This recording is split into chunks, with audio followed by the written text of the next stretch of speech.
Kannada star Rishabh Shetty ఎవరైతే కాంతారాలో super success అయినటువంటి వ్యక్తి కాస్త ఇప్పుడు బాలీవుడ్ వాళ్ళకి కడుపు రగిలిపోతుంది. బాలీవుడ్ స్టార్స్, బాలీవుడ్కి సంబంధించినటువంటి విశ్లేషకులు, బాలీవుడ్కి సంబంధించినటువంటి ప్రముఖులు వరుసబెట్టి తను విమర్శిస్తున్నారు. ఎందుకంటే తను కాంతారాకి సంబంధించి ఈ మధ్యన జాతీయ అవార్డు కూడా వచ్చింది కదా, తను ఒక మాట మాట్లాడాడు.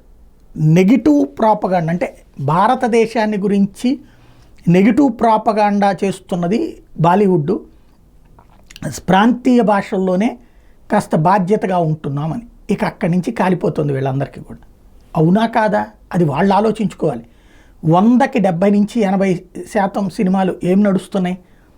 చరిత్రను వక్రీకరించే నడుస్తున్నాయి, లేదా దేశం సాధించినటువంటి ఈ మధ్య కాలంలో బిగినైంది కానీ అది కూడా ఏదైతే కాశ్మీర్ ఫైల్స్ లాంటి హిట్ అయిన తర్వాతన ఉరి లాంటివి కానీ ఇట్లాంటివి.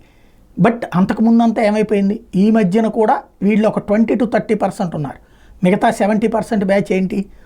ఎక్కడో ఒక పేదరికానికి సంబంధించిన అంశం, లేకపోతే ఏదో ఒక చిన్న ఇష్యూని తీసుకుని దాన్ని భారతదేశం పరువు తీసే ప్రయత్నం చేస్తుంటారు.